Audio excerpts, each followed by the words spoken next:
علی بھائی پہلا سوال انتہائی کریٹیکل ہے۔ عموماً صوفیاء حضرات کے فالورز کی جانب سے قرآن حکیم میں موجود ایک قصہ کو سادہ لو مسلمانوں کا عقیدہ بگاڑنے کے لیے غلط تعبیر کر کے یوز کیا جاتا ہے، اور وہ واقعہ ہے قصہ موسیٰ و خضر علیہم السلام۔ قرآن حکیم میں اس غیر معمولی اور عجیب و غریب واقعہ سے علم لدنی کا ثبوت اخذ کیا جاتا ہے، حتیٰ کہ بعض لوگ تو اپنے بابوں، پیروں اور بزرگوں کے غیر شرعی اعمال کو جسٹیفائی کرنے کے لیے حضرت خضر علیہ السلام کے ان 3 اعمال کو دلیل کے طور پر پیش کر کے جھوٹا دفاع کرنے کی بھی کوشش کرتے ہیں۔ ایسے ہی پلیز اس واقعے کی صحیح تعبیر قرآن و سنت کی روشنی میں عوام الناس کے سامنے رکھیں، جزاک اللہ خیرہ۔ جزاک اللہ خیرہ و احسن الجزا۔ میرے بھائیوں، اس میں کوئی شک ہی نہیں ہے کہ قرآن حکیم کے جتنے بھی واقعات آئے ہیں ان میں سب سے منفرد اور عجیب و غریب واقعہ ہے یہ عجیب و غریب لفظ کوئی برا لفظ نہیں ہے۔ عجیب کہتے ہیں جو روٹین سے ہٹ کے چیز ہو نا، اور غریب جو شاذ و نادر ہو، کہیں کہیں ہو۔ یہ عربی کا عجیب و غریب ہے، اردو اور پنجابی والا نہیں ہے، ہو سکتا ہے اس کو کوئی گستاخی سمجھ لے۔ اور وہ واقعہ ہے سیدنا موسیٰ اور خضر علیہم السلام کا واقعہ۔ یہ لفظ ہے خضر، خواہ کے اوپر زبر ہے، ضاد کے نیچے زیر ہے۔ اردو میں ہم خضر پڑھ سکتے ہیں، لیکن غلط العام ہے خضر۔ خضر لفظ غلط ہے، یہ خضر لفظ ہے، لیکن چونکہ اردو میں چل رہا ہے، اب میں بھی اگر اسے بول دوں گا تو کوئی برائی والی بات نہیں ہوگی۔ جو چیز ریناؤنڈ ہوتی ہے وہ اس طریقے سے چل رہی ہوتی ہے۔ تو موسیٰ اور خضر علیہم السلام والا واقعہ ایک یونیک واقعہ ہے۔ اس واقعے کی تفصیلات کو اور اس سے نکلنے والے ریزلٹس کو ڈسکس کرنے سے پہلے اس کا جو بیک گراؤنڈ ہے وہ پتہ ہونا ضروری ہے۔ بیسیکلی جب نبی صلی اللہ علیہ وآلہ وسلم کی مبارک دعوت عام ہوئی تو مشرکین عرب تو آپ کو پتہ ہے امی تھے، ان پڑھ تھے، جاہل تھے، علم نام کی کوئی چیز نہیں تھی۔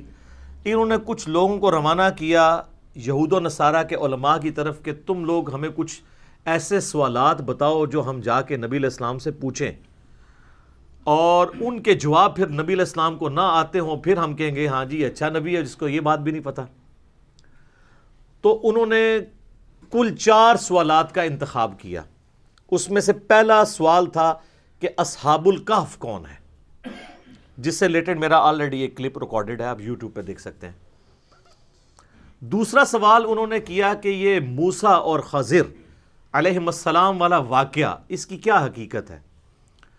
اور تیسرا ذوالقرنین جو بادشاہ ہے، جو یہودیوں کے لیے ایک منجی اور نجات دہندہ کی حیثیت رکھتے تھے، ان کا واقعہ کیا ہے۔ اور چوتھا سوال تھا روح کی حقیقت سے متعلق۔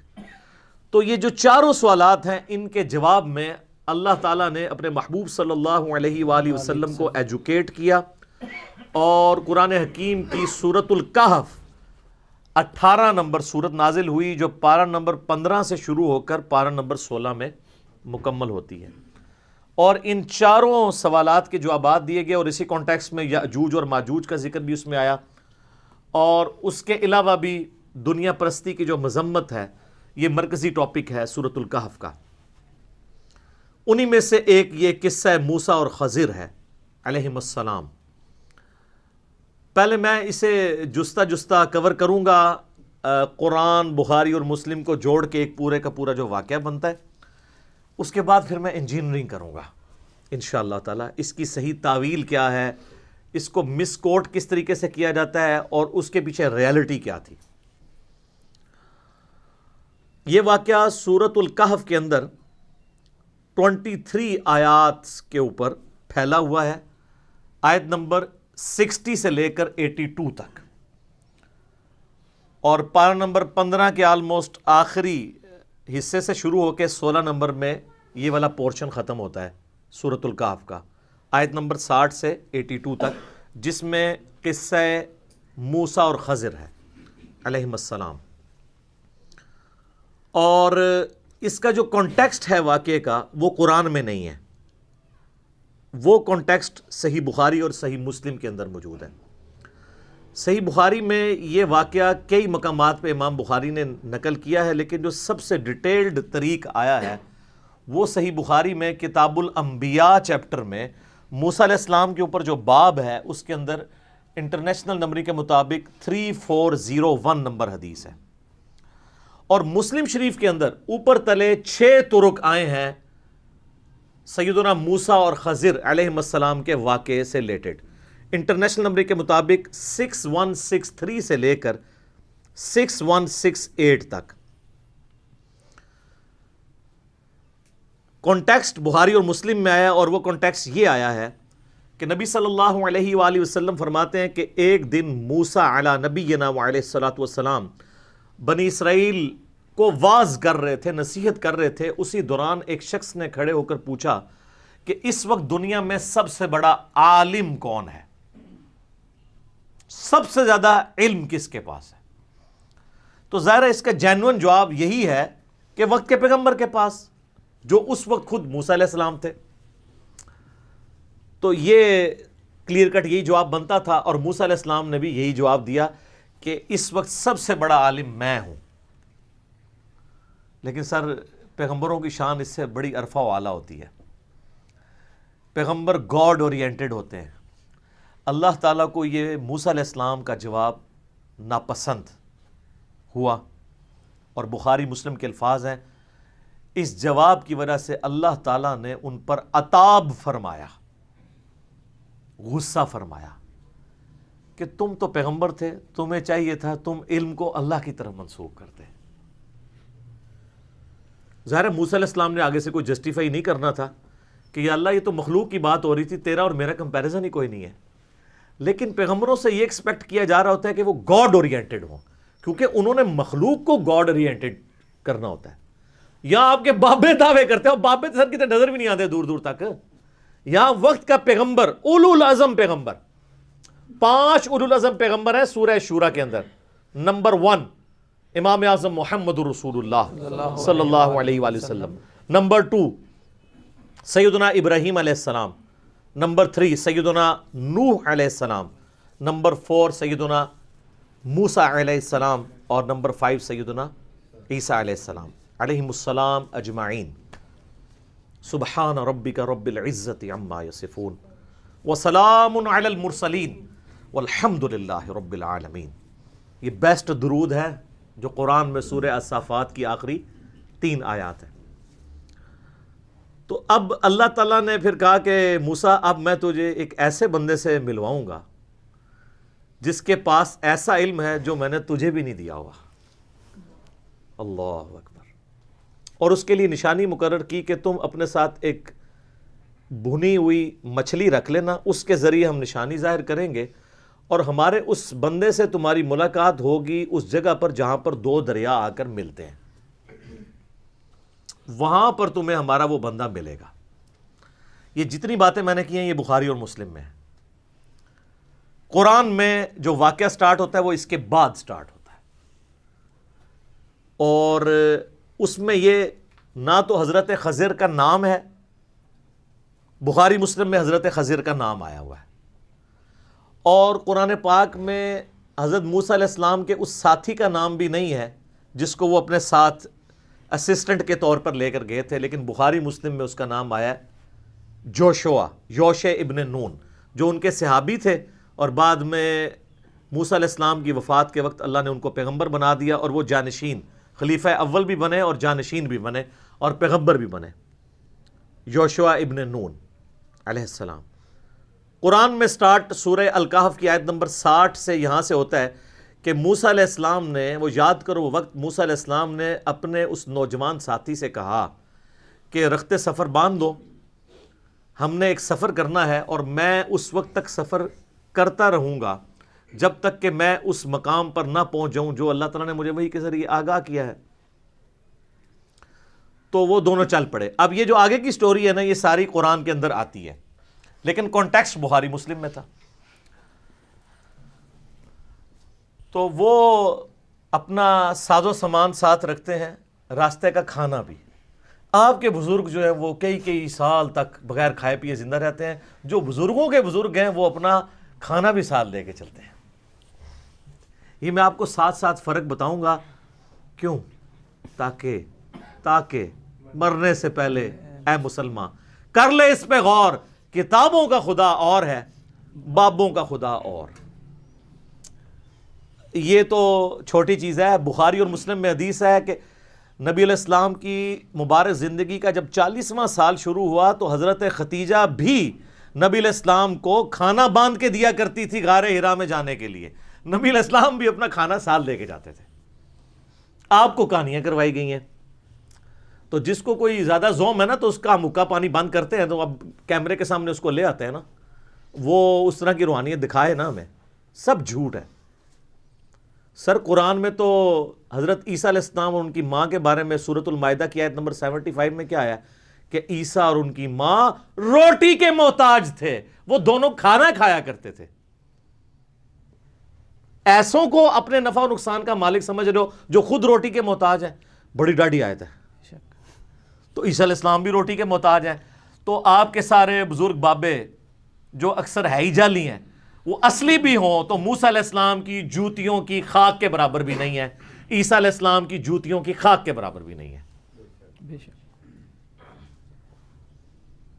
تو وہ رخت سفر لے کے چلتے ہیں بھنی ہوئی مچھلی, اور ایک جگہ وہ راستے میں آرام کرنے کے لیے چٹان کے پاس کھڑے ہوتے ہیں. تو قرآن میں تو بس اتنا ذکر ہے. بخاری مسلم میں آتا ہے کہ وہاں پہ حضرت موسیٰ علیہ السلام کو اونگ آ جاتی ہے, اور اسی دوران وہ جو مچھلی بھنی ہوئی مچھلی ہے, قرآن میں یہ ذکر بھی ہے کہ وہ بھنی ہوئی مچھلی جو ہے وہ زندہ ہو کے پانی کے اندر چلی جاتی ہے. یہ اب وہ نشانی تھی مردے کا زندہ ہونا. یہ منظر یوشع ابن نون دیکھ رہے ہوتے ہیں لیکن وہ موسیٰ علیہ السلام کو بتاتے نہیں کیونکہ وہ ان کے آرام میں خلل سمجھتے ہیں. جب موسیٰ علیہ السلام اٹھتے ہیں تو یوشع ابن نون بھول جاتے ہیں یہ بات, اور سورۃ الکہف میں یہ آتا ہے کہ وہ جب بعد میں ان کو جا کے یاد آتا ہے وہ کہتے ہیں مجھے شیطان نے بھلا دیا تھا.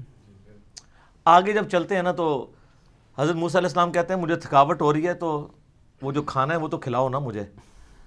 تو وہ کہتے ہیں حضرت وہ کھانا تو جب ہم وہاں رکے تھے نا چٹان کے پاس تو وہ مچھلی جو ہے نا میں نے دیکھا وہ زندہ ہوئی اور پانی میں چھلانگ لگی. اور نہ کیا تیرا پلا ہو جائے اللہ دے بندے, وہی تو وہ جگہ تھی جہاں میں وہ بندہ ملنا تھا. تو قرآن کے الفاظ ہیں وہ الٹے قدم واپس پلٹتے ہیں. اب موسیٰ علیہ السلام کو بھوک بھی بھول جاتی ہے کیونکہ اصل تو چیز وہ ہے. اچھا, ڈاکٹر سرار صاحب جب یہ واقعہ بیان کر رہے تھے نا بیان القرآن میں تو کہتے ہیں کہ یہاں پہ علماء اور بزرگوں نے بتایا ہے کہ حضرت موسیٰ علیہ السلام کو تھکاوٹ اس لیے ہوئی کہ وہ اس سے آگے چلے گئے تھے جو اللہ نے ان کے لیے جگہ مقرر کی تھی. پہلے ان کو تھکاوٹ نہیں ہوئی.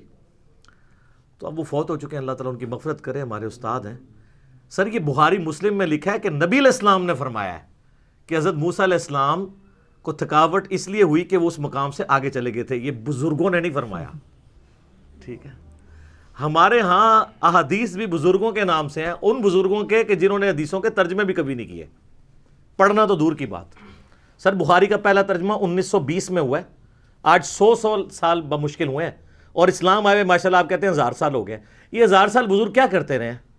نہ قرآن ٹرانسلیٹ کیا ہے نہ بخاری کیا ہے. آپ کہتے ہیں خدمات ہیں دین کے لیے. ٹھیک, تو پھر میں اور طرف چل پڑوں گا. صلوات بر محمد و آل محمد, اللہم صلی علی محمد و علی آل محمد. اچھا, وہ واپس آتے ہیں تو اس جگہ پہ ایک شخص کو دیکھتے ہیں جو کہ ایک چادر اوڑھ کے بیٹھا ہوتا ہے, اور وہ بھی انتظار میں ہوتا ہے. اس کو بھی اللہ تعالیٰ نے ڈیوٹی لگائی ہوئی ہے کہ میرا پیغمبر آ رہا ہے تمہارے پاس. تو حضرت موسیٰ علیہ السلام اسے سلام کرتے ہیں, وہ آگے سے سلام کا جواب دیتا ہے. یہ بخاری مسلم میں, قرآن میں چونکہ وہ شارٹ ہے تو اس میں یہ کہ وہاں پر جب پہنچتے ہیں تو وہ ہمارے بندوں میں سے ایک بندے کو پاتے ہیں جسے ہم نے علم لدنی یعنی اپنی طرف سے ایک علم خاص عطا فرمایا ہوتا ہے. اسی جو لفظ ہے نا اس سے انہوں نے علم لدنی کو اخذ کیا ہے. وہ الفاظ ہیں وَعَلَّمْنَاهُ مِن لَّدُنَّا عِلْمًا. ایسے بندے کو پاتے ہیں جسے ہم نے خاص اپنی طرف سے علم دیا ہوتا ہے. بخاری مسلم کے الفاظ یہ ہیں کہ حضرت موسیٰ علیہ السلام کو وہ بندہ کہتا ہے کہ حضرت اللہ تعالیٰ نے کچھ علوم مجھے ایسے سکھائے ہیں جو آپ کو نہیں سکھائے، اور کچھ علوم آپ کو ایسے سکھائے ہیں جو مجھے نہیں سکھائے۔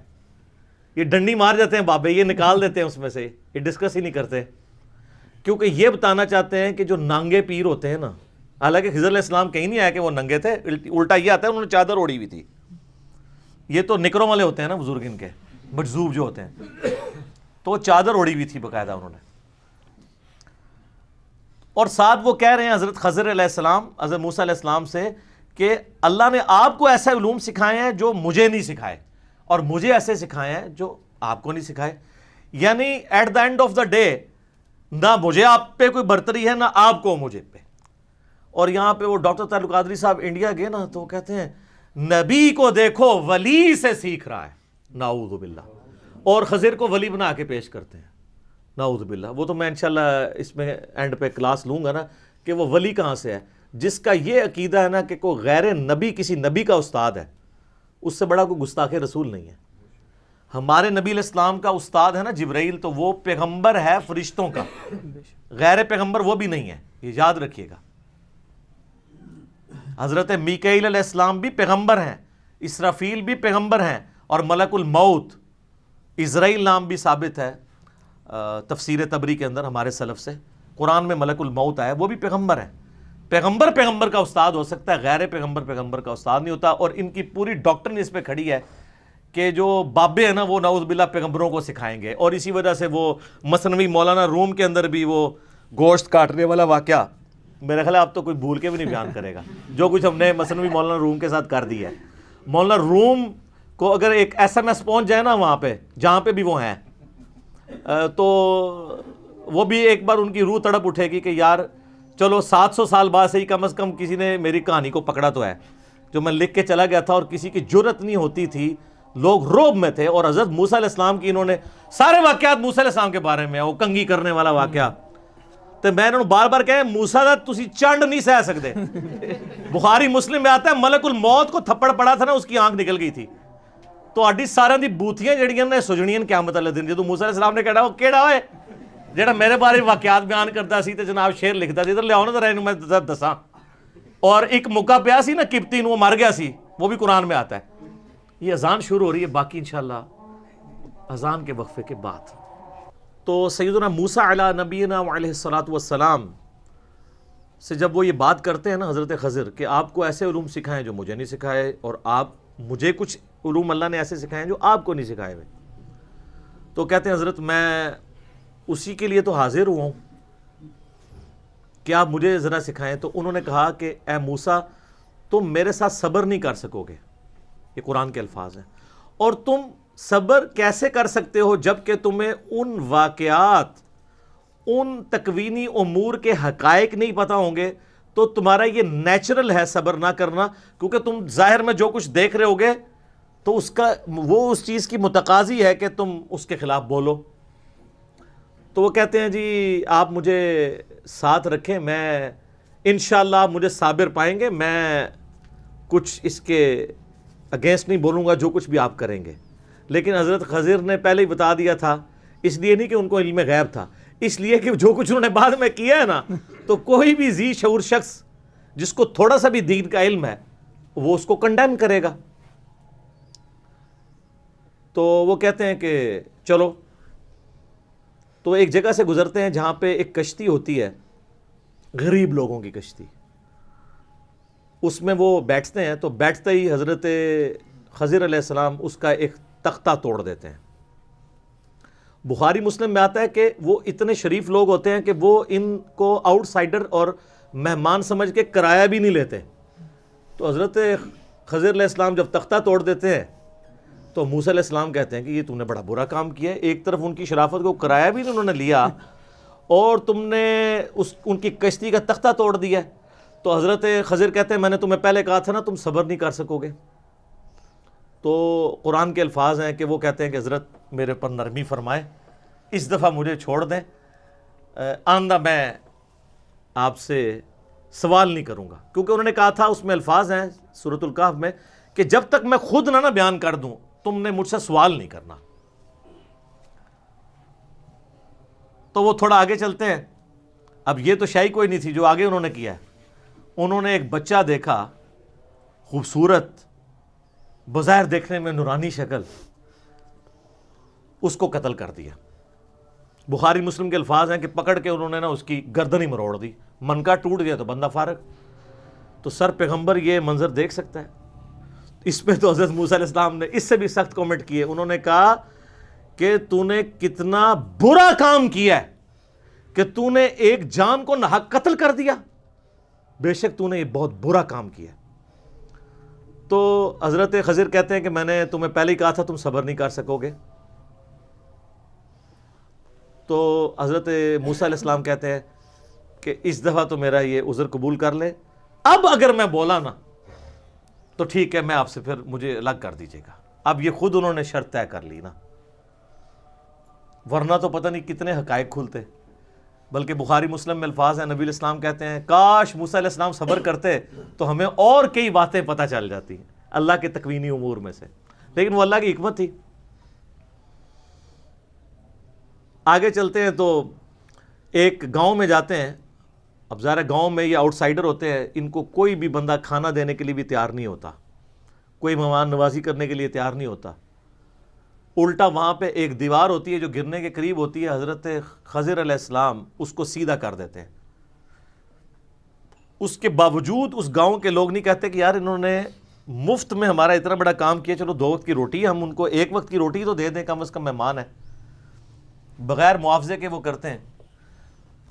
تو حضرت موسیٰ علیہ السلام کہتے ہیں یار تم اس کے عوض ہی کم از کم ان سے کھانا ہی مانگ لیتے, یہ تو ایسے لوگ ہیں اور تم ان کے ساتھ یہ کر رہے ہو. چلو کھانا ہی مانگ لو یار اس کے عوض مزدوری کے طور پہ, بھوک لگی ہوئی تھی نا سر. یہ جو 10-10 سال تک بغیر کھائے پیے زندہ بزرگ رہتے ہیں نا, انبیاء کرام تو اوریجنل والے بزرگ ہوتے ہیں نا, آپ کے بزرگ تھیوریٹیکل ہیں جو ایگزسٹ ہی نہیں کہیں کرتے. تو پھر حضرت خضر کہتے ہیں کہ بس اب میری اور آپ کی جدائی, آپ نے خود مانا تھا کہ اب میں بولا تو علیحدگی. اب میں تمہیں تعویل بتاتا ہوں ان تینوں واقعات کی. تو کہتے ہیں جو پہلا واقعہ ہوا تھا نا, وہ 2 مسکین لوگوں کی, وہ 2 یا 2 سے زیادہ مساکین کی وہ کشتی تھی, اور وہاں ایک جابر بادشاہ تھا جو زبردستی کشتی ہتھیا لیتا تھا. تو میں نے یہ ارادہ کیا کہ اس کی کشتی کا تختہ توڑ دوں تاکہ اس کے اندر ایک ایسا عیب پیدا ہو جائے کہ بادشاہ جب وہ دیکھے نا یہ ٹوٹی ہوئی کشتی ہے تو وہ ان سے کشتی نہ چھینے. تختہ تو پھر بھی لگ جائے گا, اگر پوری کشتی چلے گی تو غریب لوگ اپنا کس طرح گزر بسر کریں گے. تو اس کا مطلب ہے صحیح کام کیا انہوں نے, لیکن یہ چیز چھپی ہوئی تھی.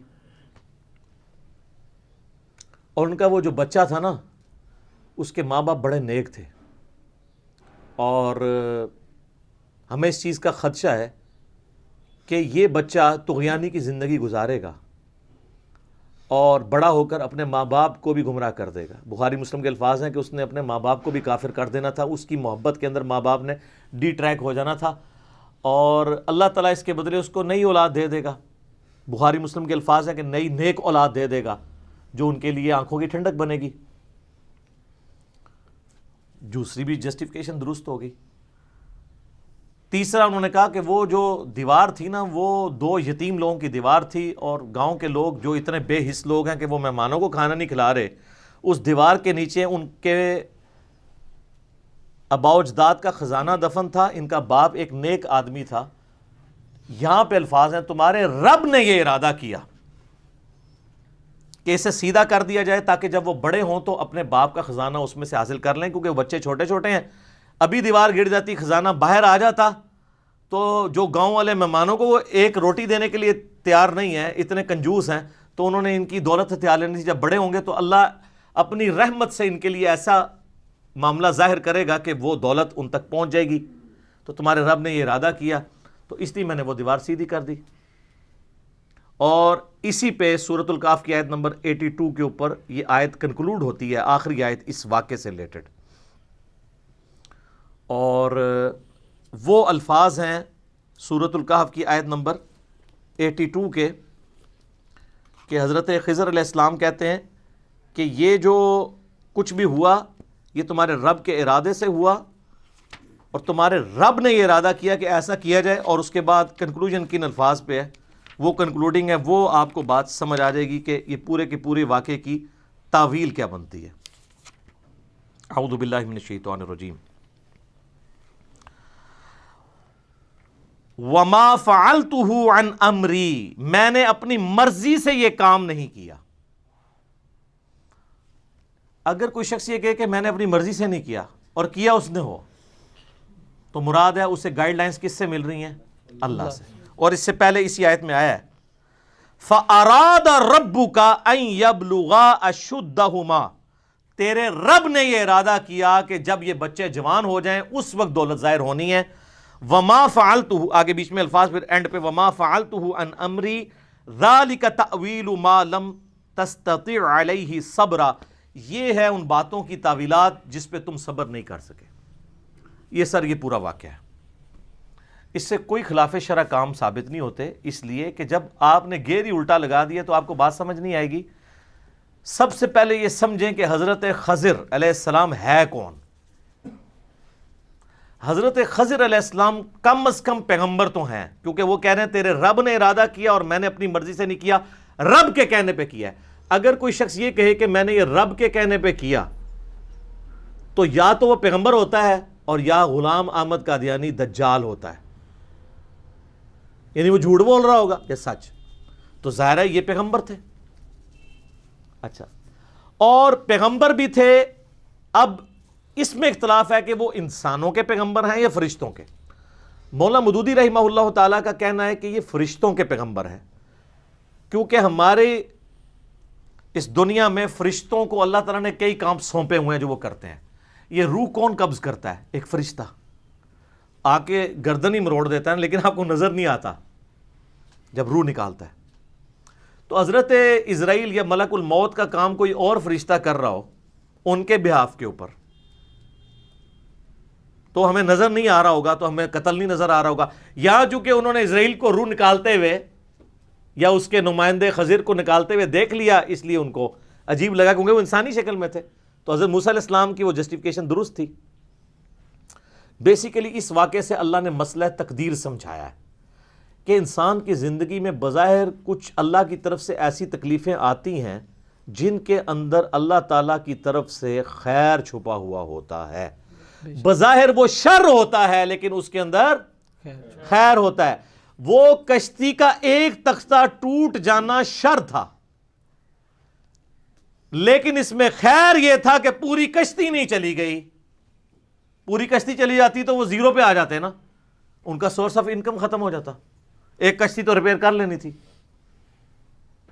کسی بندے سے اس کی اولاد چھین لی جائے اور اگر اللہ اس کو یہ بتا دے کہ اس بچے کی وجہ سے یہ تو خود کافر ہونا تھا بڑے ہو کے، تو نے بھی کافر مرنا تھا، تو میرا خیال ہے ہم سب اپنے بچے مروانے کے لیے تیار ہیں، کیونکہ آخرت کی ہمیشہ کی کامیابیاں اگر اس بچے کی وجہ سے برباد ہونی ہے تو چاٹنا ہے ایسی اولاد کو۔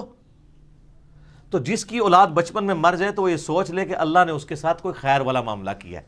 یہ مسئلہ تقدیر سمجھایا۔ اور تیسرا جو واقعہ تھا وہ دیوار والا، اس کے اندر اللہ تعالیٰ نے یہ بات سمجھائی کہ اگر کوئی شخص بچپن میں یتیم ہو گیا ہے اور مفلسی کی زندگی گزار رہا ہے، اللہ تبارک و تعالیٰ اس کے لیے اسپیشل پروٹیکشن کرے گا، اس کو کمپنسیٹ ضرور کرے گا۔ تو یہ تھا مسئلہ تقدیر۔ انہوں نے اس سے یہ نکالا کہ باب خلاف شرع کام بھی کریں نا تو جسٹیفائی ہو جاتا ہے۔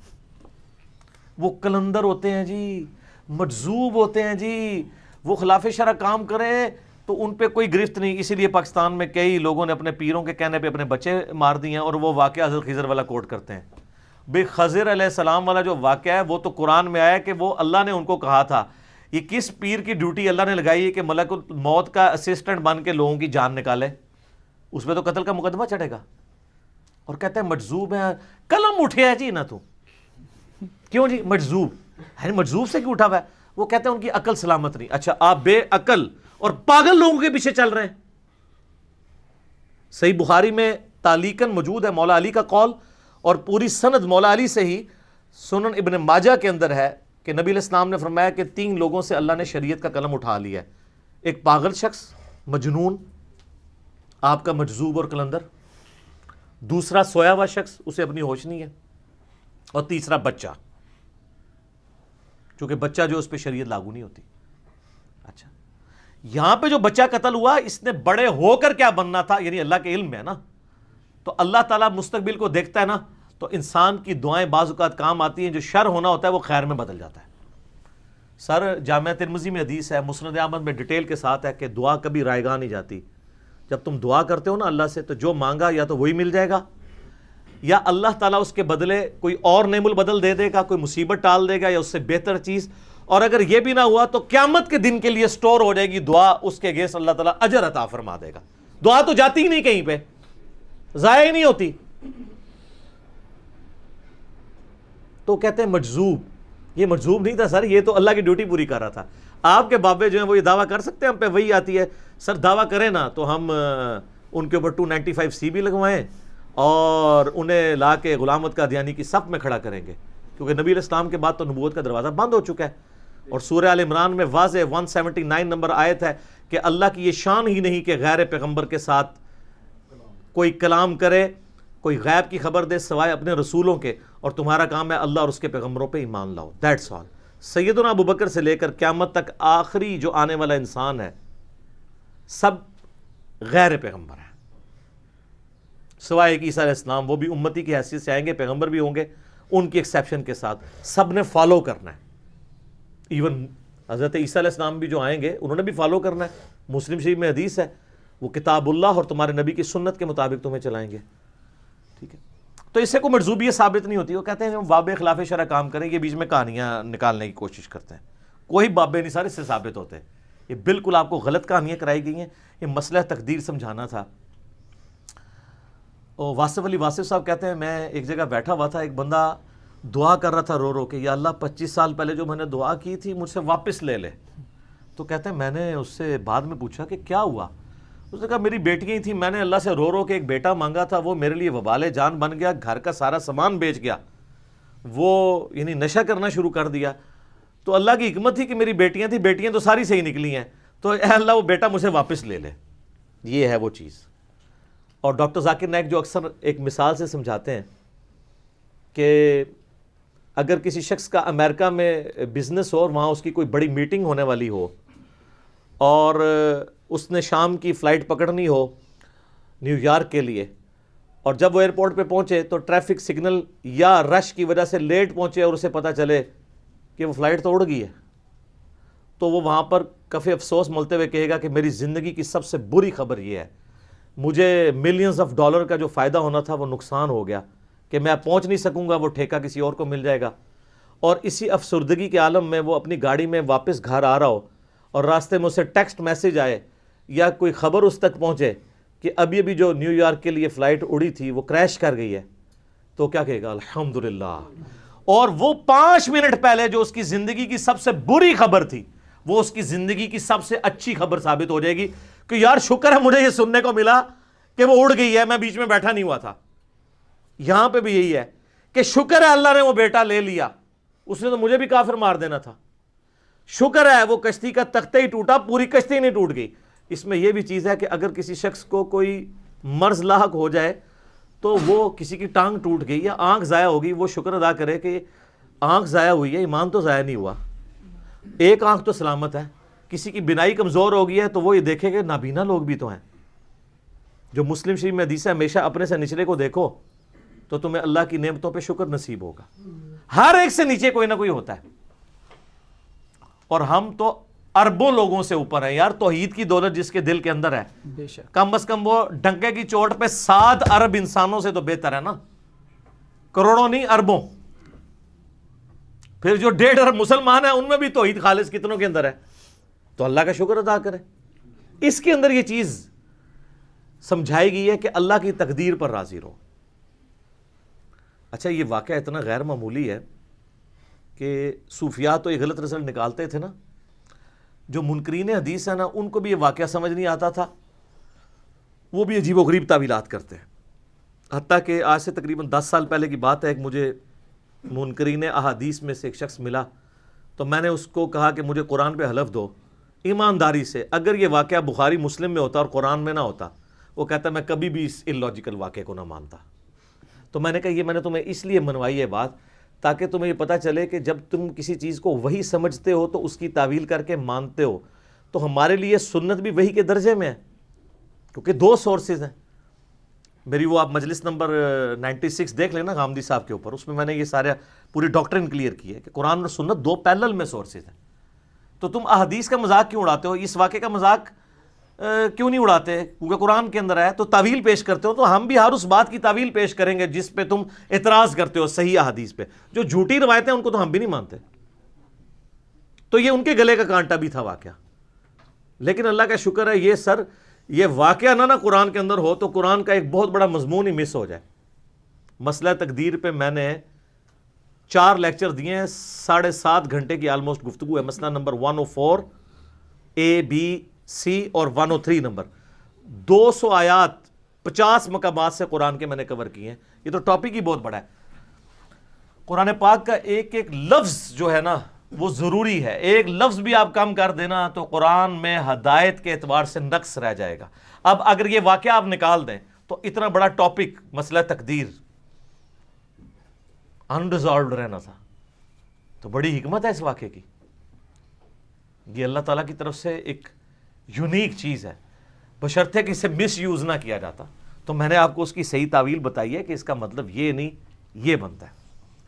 اچھا، خضر کے حوالے سے بڑا کچھ مشہور ہے. وہ کہتے ہیں مسلم شریف میں ایک حدیث ہے کہ وہ قرب قیامت میں دجال کے خلاف جو وہ ایک سید الشہداء کھڑا ہوگا نا، جس کو دجال ایک دفعہ قتل کرے گا. میں نے کئی دفعہ واقعہ سنا ہے. انٹرنیشنل نمبر کے مطابق 7375 نمبر حدیث کے اینڈ پہ آتا ہے کہ ابو اسحاق امام مسلم کے شاگرد کہتے ہیں کہ کہا جاتا ہے کہ وہ حضرت خضر ہوں گے. وہ کہتے ہیں خضر آج تک زندہ ہے. دیکھو مسلم شریف میں لکھا ہے. سر مسلم شریف میں سند کے ساتھ نہیں لکھا. امام ابو اسحاق جو امام مسلم کے شاگرد ہیں انہوں نے کہا کہ کہا جاتا ہے، نبی علیہ السلام سے انہوں نے منسوب نہیں کیا. اور سر یہ تو تبا تابعی ہے. مسلم کے مقدمے میں لکھا ہوا ہے کہ تابعی بھی اگر کوئی بات رسول اللہ کی طرف منسوب کرے نا اور وہ سند نہ بیان کرے تو مردود ہے. تو امام مسلم کا شاگرد اگر کہتا ہے کہ کہا جاتا ہے، سن آگے سننی، وہ بات نہیں ایکسیپٹیبل ہوگی. اور انہوں نے بھی کوئی اسے آن نہیں کیا. انہوں نے کہا پبلک میں مشہور ہے، کوئی خضر نہیں ہے. وہ اس زمانے میں کوئی مومن ہوگا. تو اس کو دلیل کے طور پر پیش کرتے تھے. میں نے کلیئر کر دیا. وہ کہتے ہیں کہ خضر کی حکومت پانیوں پہ ہے. جی پانیت حکومت ہے. اچھا آپ کو پتہ ہے یہ موسیٰ اور خضر والا واقعہ جو ہے یہودیوں کے ہاں بھی ملتا ہے، لیکن وہ خضر کی بجائے اس واقعے کو حضرت الیاس کی طرف منسوب کرتے ہیں. اور تالمود کے اندر ملتا ہے یہ واقعہ. تو قرآن نے اصلاح کر دی ہے کہ وہ نہیں تھے. بخاری مسلم میں آیا کہ وہ خضر تھے. باقی واقعہ ان کے ہاں بھی ملتا ہے، وہ مانتے ہیں اس واقعے کو. تو وہ کہتے ہیں پانیوں پہ حکومت ہے. جی اچھا جی سبزے پہ حکومت ہے. سبزے پہ حکومت نہیں، وہ بخاری میں حدیث ہے کہ نبی علیہ السلام نے فرمایا خضر کا نام خضر اس لیے پڑا کہ ایک خشک زمین پہ بیٹھے تھے، جب اٹھے تو وہاں پہ کھیت اگائے، ہریالی ہو گئی. اور عربی میں خضر کہتے ہیں گرین کلر والا، تو اس کی وجہ سے ان کا نام خضر پڑ گیا. ٹھیک ہے. تو وہ تو فرشتوں کے ساتھ ہے ایسا معاملہ. قرآن پاک میں نہیں آتا. یہ بچھڑے کے اندر جو وہ ایک مٹھی سامری جادوگر نے جو ڈالی تھی، وہ قرآن میں موجود ہے نا کہ وہ مٹھی کہاں سے لی تھی. اس نے فرشتے کو دیکھ لیا تھا. فرشتے کے جو قدموں کے نشان تھے نا وہاں سے اس نے وہ مٹھی بھرے اور وہ سونے کے بچھڑے میں ڈالی تو اس میں سے آواز نکلنا شروع ہو گئی. ظاہر ہے وہ فرشتوں کے ساتھ تو اللہ نے یہ چیزیں ایسی اٹیچ کی ہیں. یہاں پہ بھی خضر ایک فرشتہ ہے، وہ جہاں پہ بیٹھتے ہیں وہاں پہ سبزہ اگایا جاتا ہے. پانیوں پہ حکومت کہاں سے ہے سر؟ پانی پہ اللہ کی حکومت ہے سر. اور میں آپ کو اوریجنل واقعہ بتاؤں اپنا ذاتی. اسلام آباد میں میرا ایک گھر ہے الحمدللہ ذاتی. 2010 میں نے بورنگ کا ٹھیکہ کیا. اسلام آباد میں سب سے بڑا مسئلہ پانی کا ہے. آج کل بھی آپ سنتے ہوں گے واٹر ٹیبل دن بدن نیچے جا رہا ہے. ویسے تو اکثر نکلتے ہی نہیں ہے. سیپیج کا پانی جو نکلتا ہے 10 منٹ سے زیادہ موٹر نہیں چلتی تو پانی ختم ہو جاتا ہے. تو میں نے اللہ کا نام لے کے بورنگ کا ارادہ کیا. تو مجھے یاد ہے میں نے اشراق کے 2 نفل پڑھے اور اس کے بعد میں نے دعا کی کہ اللہ پانی تو تیرے قبضے میں تو نے دینا ہے. تو میں نے اس کو نہ بلایا بورنگ والے کو. میں نے کہا یہاں تم نے کنواں کھودنا ہے. کہتے نہیں خاص جگہ ہے. میں کہا نہیں، میں نے جو اپنی پائپنگ سیٹ کرائی ہے وہ اس کے حساب سے کرائی ہوئی ہے، تو ادھر ذرا فیزیبل رہے گا، خاص والا نہیں ہے. کہنا نہیں وہ ایک مائی حساب لاندی ہے. انہوں پتہ ہی نہیں سی کہ میں بابے مارے ہوئے نے مائیاں کے چیز نے. میں کہا نا ਮਾਈ ਹੈ। ਮੈਂ ਕਿਹਾ ਮਾਈਆਂ ਚਾਹੀਏ ਨਹੀਂ। ਅੱਛਾ ਕਹਿੰਦਾ ਅੱਛਾ ਇਸ ਤਰ੍ਹਾਂ ਕਰੋ ਤੁਸੀਂ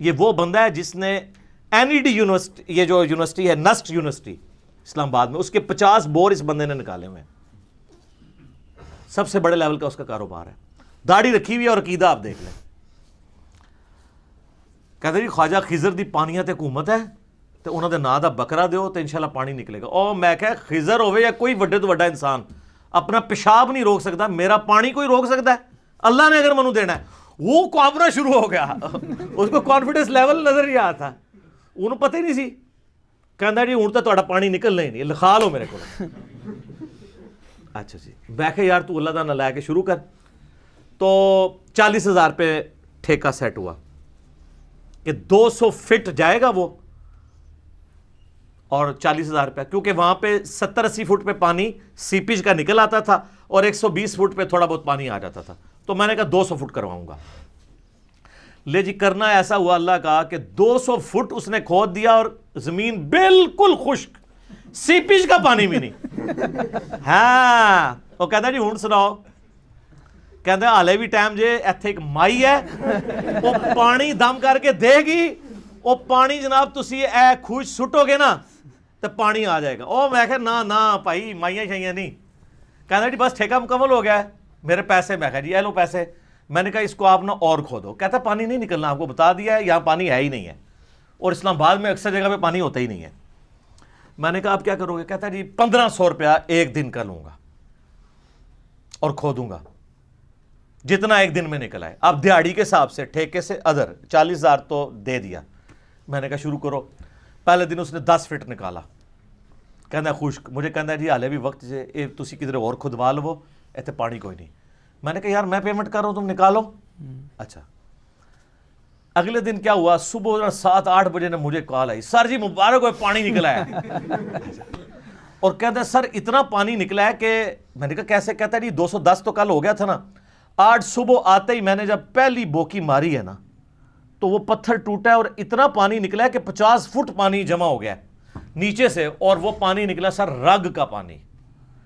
آپ کو پتا ہے زمین میں ایک پانی ہے جو بارشوں کا سیپیج کا ہوتا ہے, وہ تو نکالنے سے ختم ہو جاتا ہے, اور ایک ہے جو زمین کے نیچے دریا چلتے ہیں, وہ کبھی بھی خشک نہیں ہوتے. جیسے کہ اگر آپ کو کھال میں سوئی چباؤں نا تو تھوڑی دیر بعد خون نکلنا بند ہو جائے گا, لیکن اگر کہیں نس میں سوئی لگ جائے فوارہ پھوٹے گا. وہ فوارہ پھوٹا تھا جو 50 فٹ کھڑا ہو گیا. کہنا جی بو کی. میں نے کہا جی 220 پوری کرو. کہنا سر 1 فٹ نہیں آگے میں جا سکتا, پانی کا اتنا پریشر ہے کہ یہ بس اسی پہ آپ کو روکنا پڑے گا. اچھا میں کہ ہاں جی کدھر گئے تواڈے خضر, تواڈیاں مائیاں, تواڈے بابے؟ کہتا جی یہ واقعی اللہ دے کام نے. اچھا اینڈ تے مان لیندے نے اللہ دے کام نے. جیسے کفار مکہ بھی جب سمندر میں بیچ میں پہنچتے تھے کہتے تھے ادھر اللہ ہی کام آئے گا, جو سورہ یونس میں آتا ہے. تو میں نے اس کو توبہ کرائی. میں نے کہا آندہ کبھی تم نے یہ بات نہیں کرنی. یہ میں نے آپ کو بتایا کہ خضر کو ہم نے بھی ایک دفعہ قابو کیا ہے, جو جعلی خضر انہوں نے بنایا ہوا ہے. کہتے ہیں بزرگوں کو آ کے ملتا ہے. ہمارے محلے میں بھی ایک وہ تویز آگے کرتا ہے نا, وہ کہتا ہے جی منو تے ملدے نے. میں کہا جی جدو ملن نہ تو پڑھنا لا حول ولا قوت الا باللہ, غائب نہ ہوئے تو منو پڑھ لیں. کہنا جی توبہ استغفار. میں نے کہا کیوں؟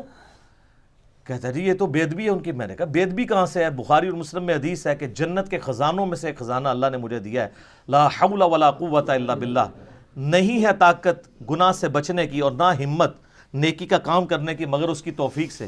میں نے کہا تم میرے سامنے لا حول ولا قوت الا باللہ پڑھو, میں غائب نہیں ہوں گا. ہاں تو خوش ہوں گا کہ میرے نبی کا بتایا وظیفہ جو ہم نے بلو کارڈ پہ صبح شام کے اذکار پہ لکھا ہوا ہے, اسماء اعظم میں سے, اسماء اعظم میں سے. تو حضرت خضر اللہ کا نام سن کے غائب ہو جائیں گے. لا حول ولا قوت الا باللہ سن کر کون غائب ہوتا ہے؟ شیطان من الجنت والناس. اور بڑے لوگوں کے اس طرح کے جعلی خضر غائب بھی ہوئے نے. ایک اوریجنل واقعہ مجھے بندے نے بتایا, اس نے کہا جی اس طریقے سے ہم نے نا ایک بندے کو ایک وظیفہ بتایا. وہ کہتا جی وہ داتا صاحب منو راوی دے پل تے روزانہ ملتے ہیں. تو انہوں کو کہا یار اب آئے نا تو تم نے پڑھنا لا حول ولا قوت الا باللہ. اب وہ علی اجویری صاحب کو تو پتہ بھی نہیں ہے, وہ شیطان ان کے نام پہ آ کے مل رہا ہے, ان کا کوئی قصور نہیں. تو کہتے وہ پڑھا تو غائب ہو گیا, اس نے رونا شروع کر دیا, تو اسی بزرگوں ناراض کر دیا. یعنی ادھر بھی یہ تعویل کر لیں گے کہ بزرگ ناراض ہو گئے نے. تو جڑا بزرگ اللہ دے نام تو ناراض ہوندا ہے وہ بزرگ نہیں گا, وہ شیطان ہے. اللہ کا نام سن کے تو بزرگ خوش ہوں گے. ٹھیک ہے, نبی الاسلام کے سنت وظائف ہیں. تو یہ وہ کہتے ہیں پانیوں پہ حکومت, سر کسی کی کسی چیز کے اوپر کوئی حکومت نہیں ہے, اللہ ہی اللہ ہے. اللہ اکبر کبیرا والحمد للہ کثیرا وسبحان اللہ بکرۃ واصیلا. سر وہ 10 فٹ کے فاصلے پہ ایمان اور کفر تھا میرے اس بورنگ کے, پانی تو نکلنا ہی تھا, وہ خضر یا مائی یا بابے کے کھاتے میں ڈال جانا تھا. اور اکثر یہی ہوتا ہے. میرے ایک بڑے قریبی جاننے والے ہیں, وہ انگلینڈ سے ٹکٹ کٹا کے پاکستان آئے, ان کو خواب میں, ان کی اولاد نہیں تھی, تو خواب میں اشارہ ہوا کہ فلاں بزرگ کے دربار پہ جاؤ تو اللہ تمہیں بیٹا دے دے گا. سر خواب وہ کہتے ہیں جی جناب غیبی خبر باقی ہے, بخاری مسلم میں حدیث ہے. اچھا جی, اس کی قسمت اچھی کہ وہ پہلے دن ہی میرے درس میں بیٹھا. ان دنوں میں گھر میں چھوٹی سی مجلس کرتا تھا, 2008-9 کی بات ہے. اس نے جب درس سنا نا مزارات کے بارے میں, قبروں کے بارے میں, بابوں کے بارے میں, انہوں نے کہا جی میں بے اولاد مر جانا ہے, میں بابے کسی کو نہیں جانا. اچھا جی, وہ آیا اسی کے لیے ٹکٹ کٹا کے تھا. جیسے ہی واپس گیا, اس کی وائف کی طبیعت خراب ہوئی, وہ ڈاکٹر کے پاس لے کے گیا تو انہوں نے کہا کہ آپ کی تو پریگنینسی ٹھہرے ہوئے 40 دن سے زیادہ ہو چکے ہیں. یعنی وہ خواب سے پہلے پریگنینسی ٹھہر چکی ہوئی تھی, وہ بابے کے کھاتے میں ڈلنی تھی جو اللہ کی تھی. آج ماشاءاللہ ان کا بچہ 8-9 سال کا ہے, اللہ نے ان کو بیٹا دیا. تو وہ جب خواب آیا اس سے پہلے ہی یہ, کیونکہ پریگنینسی کا تھوڑے دنوں کے بعد پتہ چلتا ہے, تو یہ اکثر بابوں کے کھاتے میں جو واقعات ڈلے ہوتے ہیں نا, وہ اس طرح ڈلے ہوتے ہیں, وہ اللہ کے ہوتے ہیں, وہ بابوں کے کھاتے میں ڈالے ہوتے ہیں. یہاں بھی اگر کوئی کمزور ایمان والا ہوتا تو جا کے مائی سے دام کرواتا اور پھر نکل بھی آتا تھا. پوری زندگی نہ انہیں قرآن پڑھنا سی, نہ بخاری نہ مسلم, انہیں مائیاں اور بابیاں پیچھے جانا سی. ٹھیک ہے, اسی لیے تو سر ہم کہتے ہیں کہ مرنے سے پہلے اے مسلمان کر لے اس پہ غور, کتابوں کا خدا اور ہے, بابوں کا خدا اور. ہم آپ کو کتابوں کے خدا کا تعارف کروا رہے ہیں, اور جب آپ غور کریں گے تو آپ جھوم کے کہیں گے, ضرور کہیں گے کیا, کہ نہ میں وابی نہ میں بابی, میں ہوں مسلم علمی کتابی. تو یہ اس طریقے سے جھوٹی تعویلات اس واقعے سے جو سہارا لیتے تھے, میں نے اللہ کے فضل سے ان معاملات کو کلیئر کر دیا. سورہ آل عمران میں بھی آتا ہے, آیت نمبر 81 اور 82 میں اللہ تعالیٰ نے عالم ارواح میں تمام نبیوں سے عہد لیا تھا کہ اے نبیوں, جب میں تمہیں نبوت دوں اور میرا کوئی اور پیغمبر آ جائے تمہاری زندگی میں, تو تم نے اس کی تصدیق ضرور کرنی ہے, اور اس پہ مجھ سے وعدہ کرو اور بھاری ذمہ میرا اٹھاؤ, میں بھی تمہارے ساتھ گواہ ہوتا ہوں. اور اس وعدے کے بعد جس نے خلاف ورزی کی وہ ظالموں میں ہو جائے گا, وہ فاسق ہو جائے گا. یہ نبیوں کی روحوں سے اللہ نے عہد لیا تھا کہ تمہارے زمانے میں اور پیغمبر ہے, اس کی تصدیق کرنی ہے. آپ دیکھ لینا, حضرت عیسیٰ علیہ السلام کی تصدیق کی یحییٰ علیہ السلام نے, ایک زمانے میں تھے. تو تعویل خاص کے اعتبار سے تو یہ تمام انبیاء کے لیے, اور تعویل عام میں آپ ہمارے نبی علیہ السلام کے لیے اس اعتبار سے لے سکتے ہیں کہ اللہ تعالیٰ نے یہ عہد لیا تھا کہ اگر ہمارے نبی علیہ السلام تمہاری زندگی میں آ جائیں, تم نے اس کی تصدیق کرنی ہے. اور وہ اللہ نے کروائی ہے واقعہ معراج میں, جو صحیح مسلم میں حدیث ہے کہ تمام نبیوں کا امام اللہ نے بیت المقدس میں مجھے بنایا جبرائیل علیہ السلام کے ذریعے, اور وہ دنیا میں وہ بات پوری ہوئی. میں ایک معصومانہ سوال کرتا ہوں کہ نبیوں کی نبوت چھن جانی ہے اگر وہ رسول اللہ پر ان کی زندگی میں ایمان لا کر ان کی مدد نہیں کریں گے. سورہ آل عمران 81-82. حضرت خضر کے بارے میں کوئی ضعیف حدیث بتا دیں کہ کبھی غزوہ بدر, احد یا خندق میں رسول اللہ کے ساتھ شریک ہوئے ہوں. صحیح تو مانگتے ہی نہیں, ہمیں پتہ ہے صحیح تو ہے ہی نہیں ہے, ضعیف ہی دکھا دیں. تو آپ حضرت خضر کی نبوت چھنوانا چاہتے ہیں؟ کیونکہ اگر وہ رسول اللہ کی انہوں نے مدد نہیں کی اور سامنے آ کے ڈکلیئر نہیں ہوئے, اعلانیہ ایمان نہیں لے کے آئے, تو نبوت سے فارغ ہیں, یہ قرآن کا فتویٰ ہے. اس کا مطلب خضر کوئی نہیں تھے اس زمانے میں. اگر وہ ہوتے تو رسول اللہ کے قدموں میں حاضر ہوتے. یہ سب کہانیاں ان کو, یہ بابوں کو ملتے ہیں نا, یہ وہ سارے جعلی معاملات چل رہے ہیں. تو یہ علم لدنی کا اس سے لیتے تھے. وہ جو سورہ الکہف میں وہ حضرت خضر کہتے ہیں وَعَلَّمْنَاهُ مِن لَدُنَّا عِلْمًا, وہ کہتے ہیں یہ سینہ مسینہ علم چلتا ہے. ویسے میں نے 55A مسئلہ ریکارڈ کروایا ہے علم لدنی کے اوپر, آپ دیکھ سکتے ہیں. بخاری اور مسلم دونوں میں حدیث ہے. سیدہ عائشہ نے کہا سلام اللہ علیہا, جس شخص نے یہ کہا کہ نبی علیہ السلام نے دین کی جو باتیں اللہ نے آپ کو بتائی تھی وہ چھپا لی ہیں امت سے, اور اسی میں امپلائیڈ ہے کہ خاص لوگوں نے دسیاں نے, باقیوں نہیں دسیاں. وہ اللہ اور اس کے رسول پہ جھوٹ باندھنے والا ہے. اور اما عائشہ نے اس کے ساتھ وہ آیت پڑھی سورۃ المائدہ کی آیت نمبر 67, یا ایھا الرسول بلغ ما انزل الیک من ربک, جو اکثر وہ شیعہ پیش کرتے ہیں غدیر خم کے حوالے سے کہ اے رسول اللہ جو کچھ اللہ نے آپ کو وحی کیا ہے وہ آپ پہنچا دیں اپنی امت کی طرف, اور اگر آپ نے نہ پہنچایا تو آپ نے رسالت کا حق ادا نہیں کیا. تو اما عائشہ کہتی ہیں کہ اس آیت کے تحت نبی علیہ السلام نے کوئی بات امت سے نہیں چھپائی, اعلانیہ بتائی ہے. تو یہ کہتے ہیں خاص علم خاص لوگوں کو دیا ہے. سر اس امت میں اگر کوئی سب سے خاص بندہ تھا نا تو مولا علی تھے. بخاری اور مسلم متفقن علیہ حدیث ہے, مولا علی رضی اللہ تعالیٰ عنہ علیہ السلام سے کسی نے آ کے پوچھا کہ یا امیر المومنین, آپ رسول اللہ کے خاص بندے تھے, کیا آپ کو رسول اللہ نے کوئی ایسی خاص باتیں بتائی ہیں جو باقیوں کو نہ بتائی ہوں؟ ہائے ہائے ہائے ہائے, اب میں نبی علیہ السلام نے ہمیں وہی دین سکھایا جو باقیوں کو سکھایا ہے. ہاں ایک فہم قرآن ہے جو ہر مؤمن کا اپنا حصہ ہے کہ اس میں سے کتنا حاصل کرتا ہے. ظاہر ہے جی آپ قرآن پہ غور و تفکر کرتے ہیں, آپ پہ زیادہ راز کھلیں گے. جس نے ہمیشہ اس کو مردے بخشوانے کا ذریعہ سمجھا ہوا ہے اور کبھی ترجمہ پڑھا ہی نہیں, تفسیر پڑھی نہیں اس کو, تو حضرت علی نے کیٹاگوریکل ڈینائی کیا کہ نبی علیہ السلام نے مجھے کوئی ایسی خاص بات نہیں بتائی جو امت کو نہیں بتائی. پھر انہوں نے اپنے تلوار کی نیام میں سے ایک صحیفہ نکالا, شکر ہے نکال کے وہ دس دیتا کہ کیا ہے. انہوں نے کہا یہ نبی علیہ السلام نے ہمیں وصیتیں لکھوائی تھی کہ کسی مسلمان کو کافر کے بدلے میں قتل نہیں کیا جائے گا بلکہ اس کی دیت دی جائے گی اگر کوئی مسلمان کافر کو قتل کر دے. اور قیدیوں کے احکامات, ظاہر قیدیوں کے احکامات مولا علی کو بتانا تھا نا. جنگ جمل صفین ارمان تو مولا علی نے لڑنی تھی نا, وہ اور مسلمانوں کے خلاف وہ جنگیں تھی نا, تو مسلمان قیدیوں کے ساتھ کیا سلوک کرنا ہے. یہ نبی علیہ السلام کی زندگی میں تو ایسا کوئی اسوہ نہیں ملتا کیونکہ ادھر تو سارے ایک لیڈر پہ متفق تھے. تو مولا علی کو بتایا نا کہ قیدیوں کے ساتھ کیا کرنا ہے, تو دیکھیں نا کیا اس نے سلوک کیا. پھر جنگیں جیت کے بھی سب کے ساتھ اس نے سلوک کیا مولا علی نے, اور کہا کہ اس میں یہ بھی لکھا ہے کہ جو شخص اپنے باپ کا نام بدل لے اس پہ اللہ کی لعنت, اللہ کے فرشتوں کی لعنت اور تمام لعنت کرنے والوں کی لعنت. اور جو شخص مدینے میں بدعت کو جاری کرے اس پہ اللہ کی لعنت, اللہ کے فرشتوں کی لعنت اور تمام لعنت کرنے والوں کی لعنت. جس کا اول مصداق یزید ابن معاویہ بنا مدینے کی بے حرمتی کر کے. یہ وہ باتیں تھیں جو اس میں لکھی تھیں. اور ایک اور بات لکھی تھی کہ جو غیر اللہ کے نام کی قربانی کرتا ہے اس پہ اللہ کی لعنت, اللہ کے فرشتوں کی لعنت, تمام لعنت کرنے والوں کی لعنت. تو یہ ساری باتیں تو آلریڈی ہمیں موجود ہیں قرآن پاک کے اندر, احادیث کے اندر, ہمیں معلوم ہے. تو مولا علی کو بھی کوئی خاص علم نہیں دیا, وہی علم ہے. اور سر مجھے بتائیں حجۃ الوداع پہ جب نبی علیہ السلام اعلانیہ کہہ رہے تھے, بخاری مسلم میں یوم النحر کا خطبہ بھی ہے اور یوم عرفہ کا خطبہ الموطا امام مالک اور مستدرک الحاکم میں کہ اپنے بعد دو چیزیں چھوڑ کے جا رہا ہوں, اللہ کی کتاب اور اس کی سنت, اسے مضبوطی سے پکڑ لو کبھی گمراہ نہیں ہوگے. اور پھر آپ نے پوچھا کیا میں نے اللہ کا پیغام پہنچا دیا؟ تو سب نے کہا بلا یا رسول اللہ, آپ نے پہنچایا, حق ادا کر دیا.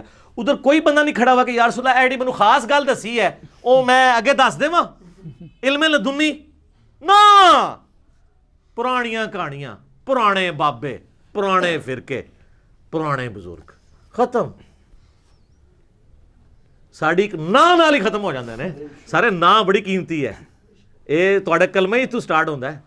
لا نہیں کوئی معبود نہیں سوائے اللہ کے, نہ کوئی بزرگ نہیں سوائے محمد رسول اللہ صلی اللہ علیہ وسلم, اور جو ان کا ہو جائے وہ ہمارے سر کا تاج, اور جو ان سے بغاوت کرے وہ بابا آپ کو مبارک.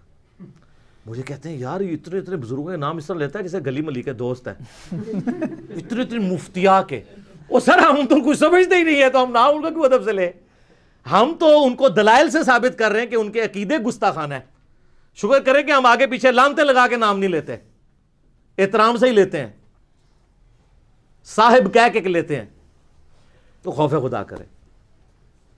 تو مولا علی نے کہا کہ ایسی کوئی بات نہیں. پھر غدیر خم پہ بھی آپ صحیح مسلم میں اوپر تلے 4 حدیث ہیں انٹرنیشنل نمبر کے مطابق 6225 سے لے کے 6228 تک. اس میں بھی قرآن اور اہل بیت ہے. غدیر خم پہ میرا کلپ لاکھوں لوگوں نے دیکھا, آپ دیکھ لیں. وہاں پہ بھی ہے کہ اہل بیت کے ساتھ اس نے سلوک کرنا ہے. قرآن اللہ کی کتاب ہے, اس میں ہدایت ہے, اس میں نور ہے, یہ اللہ کی رسی ہے, اس کو پکڑو, اپنا تعلق اس کے ساتھ مضبوط کرو. جو اسے پکڑے گا وہ ہدایت پہ ہوگا, جو چھوڑ دے گا گمراہ ہو جائے گا. کتاب اللہ کتاب اللہ کتاب اللہ. اور دوسری چیز اہل بیت ہے. میرے اہل بیت کے معاملے میں تمہیں اللہ کا خوف دلاتا ہوں. آپ کو بتا دیا گیا تھا کہ آپ کی امت کام ڈالے گی ان کے ساتھ, ٹھیک ہے. تو یہ وہ چیزیں تھیں. وہ کبھی علم لدنی بنا دیا, کبھی کہتے ہیں جی کچھ آپ کو پتہ ہے کوئی خاص باتیں بتائی ہیں, وہ خاص باتیں خاص لوگوں کو بتائی ہوئی ہیں. سر کوئی نہیں ہے. اچھا پھر وہ کہتے ہیں وہ جی صحیح بخاری میں ہے نا کہ حضرت ابو ہریرہ کہتے ہیں میں نے نبی علیہ السلام سے 2 پیالے لیے ہیں یعنی علم کے, ایک میں نے تمہیں بتا دیا, دوسرا بتاؤں تو تم میری گردن کاٹ دو. وہ کہتے ہیں جو دوسرا نہیں نا بتایا وہ اسی قسم کے پٹھے کام تھے, یعنی یہ پٹھے کام میں الٹے کام, ورنہ وہ بتا دیتے. تو سر آپ کے تصوف کے کس سلسلے میں حضرت ابو ہریرہ آتے ہیں؟ کسی بھی نہیں. تو وہ علم لدنی تو ابو ہریرہ کو ملا تھا, اور مولا علی کہہ رہے ہیں کہ کوئی اور نہیں چیز ہے, تو ابو ہریرہ کو آپ مولا علی سے اوپر کر رہے ہیں. اور سر بخاری میں ہی اس کی تشریح موجود ہے. حضرت ابو ہریرہ کہتے ہیں مجھے نبی علیہ السلام نے بنو قریش, بنو امیہ کے ان لونڈوں کے, ان لڑکوں کے نام, ان کے ماں باپ کے نام بھی بتائے ہیں جن کے ہاتھوں امت کی تباہی ہونے والی ہے. اور صحیح مسلم کے الفاظ ہیں کہ نبی علیہ السلام سے صحابہ نے پوچھا کہ یا رسول اللہ جب ایسا معاملہ ہو تو آپ نے فرمایا کاش میری امت اس قبیلے سے الگ ہو جائے جو میری امت کی اینٹ سے اینٹ بجا دے گا, بنو امیہ. اور وہی ابو ہریرہ مسند ابی یعلا میں موجود ہے کہ وہ کہتے ہیں نبی علیہ السلام نے اپنی وفات سے چند دن پہلے خواب دیکھی کہ ان کے ممبر کے اوپر بندر کود رہے ہیں, تو حضور کو وفات تک کسی نے مسکراتے ہوئے نہیں دیکھا. آپ فرمایا کہ میں نے آل مروان بنو امیہ کے بندروں کو اپنے ممبروں پہ دیکھا ہے, اپنے ممبر کے اوپر, یعنی میرے بعد وہ حکمران بنیں گے. اور یار یہ بندر تھے, بخاری کے الفاظ ہیں کہ حضرت ابو ہریرہ جس زمانے میں یہ بات کر رہے ہیں انہی بندروں کی تو حکومت تھی بنو امیہ کی. تو حضرت ابو ہریرہ ڈرتے تھے کہ اگر, کیونکہ وہ مروان ہی تو یہ پوچھ رہا تھا کہ حضرت بتائیں وہ لوگ کون ہیں, انہوں نے کہا اگر میں بتا دوں تو میری گردن مار دی جائے, یعنی تم لوگ ہو. بالکل کلیئر ہے, اس میں علم لدنی نہیں ہے. کیا سے کیا بنا دیا انہوں نے. اور دیکھیں کہانی کیسے پکڑی گئی, ادھر سے پکڑی گئی, دوسری طرف ان کے تصوف کے سلسلے میں حضرت ابو ہریرہ ہی کوئی نہیں ہے. وہ تو سر منافقین کے نام بھی بتائے تھے جو پبلکلی نہیں بتائے گئے, لیکن وہ دین کا حصہ تو نہیں ہے. صحیح بخاری موجود ہے رازدار رسول کون ہے؟ حذیفہ ابن یمان. صحیح مسلم میں موجود ہے حذیفہ ابن یمان کو 12 منافقین کے نام بتائے تھے. نبی علیہ السلام نے فرمایا کہ میرے صحابہ میں 12 منافق ہیں, ان میں سے کوئی جنت میں داخل نہیں ہوگا یہاں تک کہ اونٹ جو ہے سوئی کے ناکے سے گزر جائے. یہ سورۃ الاعراف میں جو ہے وہ محال ایک ایگزامپل دی گئی ہے. تو فرمایا نہیں داخل ہوگا, ان میں سے دبیلا پھوڑا نکلے گا ادھر کمر پہ 8 لوگوں کو. میں نے نہیں پوچھنا کنوں کنوں نکلے ہیں, وہ اپنے بزرگوں سے پوچھ کے چلیں آپ. تو نبی علیہ السلام نے یہ یعنی پہلے ہی فرما دیا تھا. تو وہ منافقین کے نام حذیفہ ابن یمان کو بتائے تھے. ٹھیک ہے, عمار ابن یاسر کو آگے ایک بندہ پوچھتا ہے نا کہ جی آپ کو کوئی خاص دین سکھایا ہے نبی علیہ السلام نے؟ ان کا نہیں, البتہ جو حذیفہ کو منافقین کے نام بتائے. ٹھیک ہے, یہ صحیح مسلم میں 7035 نمبر حدیث ہے. اور یہ فرمایا کہ وہ 12 منافق ہیں میرے صحابہ کے اندر چھپے ہوئے ہیں, اور وہ اس طریقے سے معاملات. تو وہ کوئی دین کا مسئلہ تو نہیں تھا, صرف منافقین کے نام تھے. تو وہاں پہ بھی حذیفہ ابن یمان تو کسی تصوف کے سلسلے میں نہیں آتے. کیا آتے ہیں؟ نہیں. ان کے تصوف کے سارے سلسلے جو ہے نا وہ مولا علی تک لے کے جاتے ہیں. تو مولا علی تو انکار کر چکے ہیں, اور ہم نے تو نیچے سے ان کی جڑ کاٹ دی ہوئی ہے. میں نے کہا میرے امام نے کاٹ دی ہے. آپ کو پتہ ہے صحیح مسلم میں مقدمے کے اندر چند تبع تابعین بیٹھے ہوتے ہیں. امام مسلم نقل کرتے ہیں کہ وہاں ایک شخص آتا ہے اور وہ کہتا ہے, جب وہ چلا جاتا ہے نا وہاں سے, تو باقی تبع تابعین کہتے ہیں کہ یہ شخص کہتا ہے کہ میں نے 18 بدری صحابہ کی زیارت کی ہوئی ہے. تو باقی لوگ کہتے ہیں یہ تو طاعون کے مرض سے پہلے بھیک مانگا کرتا تھا, علم کا تو اس سے دور دور تک واسطہ نہیں. یہ کہتا ہے 18 بدری صحابہ کی اس نے زیارت کی ہے. اوے سب سے بڑا جو تابعی ہے حسن بصری, اس نے بھی صرف ایک بدری صحابی سے سماعت کی ہوئی ہے, اور وہ ہے سعد ابن مالک, جن کا نام سعد ابن ابی وقاص بھی ہے, جو 56 ہجری کے اندر فوت ہوئے ہیں. تو حسن بصری کی سماعت بھی صرف ایک بدری صحابی سے ثابت ہے. کس سے؟ سعد ابن ابی وقاص سے. وہ بھی اس لیے کہ 56 ہجری میں فوت ہوئے ہیں. تو حسن بصری کی تو مولا علی سے سماعت ہی نہیں ہے. امام مسلم نے انکار کر دیا اس بات کا, کیونکہ مولا علی تو پہلے سب سے بڑے بدری صحابی تو وہ ہیں جنہوں نے 24 سردار مارے ہیں بدر میں, کیونکہ مولا علی 40 ہجری میں شہید ہوئے تھے اور سعد ابن ابی وقاص 56 ہجری میں فوت ہوئے ہیں. تو وہ کہتے ہیں حسن بصری نے تو صرف ایک بدری صحابی سے ملاقات کی ہوئی ہے, سماعت کیا, اور وہ ہے سعد ابن ابی وقاص. تو امام مسلم نے تصوف کے پورے سلسلوں پہ سمجھ لیں کہ آرا چلاتے ہوئے کاٹ کے رکھ دیا. وہ یہ کہتے ہیں تصوف میں آپ کو پتہ ہے ان کی کیا سند چلتی ہے؟ کشف المحجوب بھی آپ اٹھا کے دیکھ لیں. خود علی اجویری صاحب کہتے ہیں کہ میرے جو پیر صاحب ہیں نا وہ خلیفہ ہیں ابو بکر الشبلی کے. ابو بکر الشبلی جو ہیں وہ خلیفہ ہیں سری سکتی کے, وہ ہیں جنید بغدادی کے. جنید بغدادی خلیفہ ہیں سری سکتی کے, اور سری سکتی کے جو آگے پیر ہیں وہ خلیفہ ہیں معروف کرخی کے, اور وہ خلیفہ ہیں آگے داؤد تائی کے, اور داؤد تائی جو ہیں حبیب العجمی کے, اور حبیب العجمی حسن بصری کے, اور وہ مولا علی کے. یہ تصوف میں آپ قادری, چشتی, یہ نقشبندیوں کی تو لاد ہے, وہ تو ایسی پہلے ختم کرتی بازید علی, وہ تو کام ہی ختم ہو چکا ہے. یہ سہروردی, یہ سارے سلسلے وہ کہتے ہیں حسن بصری کی ملاقات ہے مولا علی سے. اور صرف امام مسلم نے نہیں, امام ترمذی نے بھی جامعہ ترمذی میں لکھا ہے کہ حسن بصری کی مولا علی سے کوئی ملاقات ثابت نہیں ہے. تو محدثین تو تصوف کا گلا ہی کاٹ چکے ہیں, آپ کی ملاقاتیں ہی ختم. پیچھے رہ گیا نقشبند سلسلہ, وہ تو پہلے ہی باقی تین یہ کہتے تھے کہ ہماری چین جڑتی ہے تو ہماری تو جڑتی کوئی نہیں, تو وہ بھی ہم نے بتا دیا ہے. امام جعفر علیہ السلام فوت ہوئے ہیں 148 ہجری میں, اور بایزید پیدا ہوئے ہیں 191 ہجری میں. 40 سال بعد امام جعفر کی وفات کے بایزید پیدا ہوئے ہیں, اور وہ کہتے ہیں وہ مرید ہیں ان کے. اور یہ اس سے بڑی کہانی یہ ہے کہ بایزید کا آگے مرید پتہ کون ہے؟ ابو الحسن خرقانی. اور ابو الحسن خرقانی 352 ہجری میں پیدا ہوا ہے, یعنی بایزید بستامی کے مرنے کے 90 سال کے بعد. ایسے تو پھر بھی 40 ہی نا, وہ ڈبل ہے. جس کا وہ کہتے ہیں جی وہ ابو الحسن خرقانی کے کرتے سے دعا کی تو وہ محمود غزنوی کو فتح ہوئی. کہانی روحانی مرید, روحانی نہیں شیطانی. اب ویسی سلسلہ اس کے اوپر میں ویسے کرنی, میرا کلپ دیکھ لیں, یہ سب کہانی ہے. ٹھیک ہے, وہ جنہوں مرضی لین جیدی جیدی بھی پانی نے پا لین, تو بھائی دنیا ختم ہو چکی ہے, اینا تو پاک ہو چکی ہے, اللہ شکر. کیوں؟ کیونکہ یہاں پہ ایک نعرہ بلند ہے کہ مرنے سے پہلے یا مسلمان کر لے اس پہ غور, کتابوں کا خدا اور ہے بابوں کا خدا اور. یہ بالکل کہانیاں انہوں نے کروائی تھیں, اور یہ پورے کا پورا سلسلہ ہی کاٹ دیا امام مسلم نے, امام ترمذی نے, کہ تصوف کے اندر یہ لنک بنتا ہی کوئی نہیں حسن بصری کا مولا علی کے ساتھ. اور بلکہ مسلم کے میں نے مقدمے سے بتایا تھا نا کہ وہ کچھ تابعین بیٹھے ہوتے ہیں, تو وہاں پہ ایک شخص آگے کہتا ہے کہ جب جنگ صفین کے موقع پر مولا علی یعنی کی جنگ جو ہوئی تھی حضرت معاویہ کے ساتھ, اس موقع پر ابن مسعود آئے اور انہوں نے ہم سے ایک حدیث بیان کی. تو باقی کہتے ہیں یار ابن مسعود قبر سے نکل کے آگے تھے, ابن مسعود تو 33 ہجری میں فوت ہو چکے ہوئے تھے, اور جنگ صفین ہوئی ہے 37 ہجری کے اندر. تو یہ 4 سال کا وہ گیپ ماننے کے لیے تیار نہیں ہے روحانی سلسلے کا. ابن مسعود تو وہ ڈکیڑا بزرگ ہے, پرشین امپائر گری تو چیف جسٹس وہاں کے, ٹھیک ہے, صاحب النالین, سفر و حضر میں حضور کے ساتھی. ابن مسعود پہ میں گھنٹوں بول سکتا ہوں, جو اللہ نے ان کو مقام دیا تھا. وہ قبر سے نکل کے نہیں کوئی فیض پہنچا سکے, اس زمانے میں کوئی قبروں سے نکلا نہیں کرتا تھا. تو جو 4 سال کا گیپ ماننے کے لیے تیار نہیں, تو 40 سال کا جنگل, اور ادھر بایزید اور ابو الحسن خرقانی کا 90 سال کا جنگل, یہ کون عبور کروائے گا؟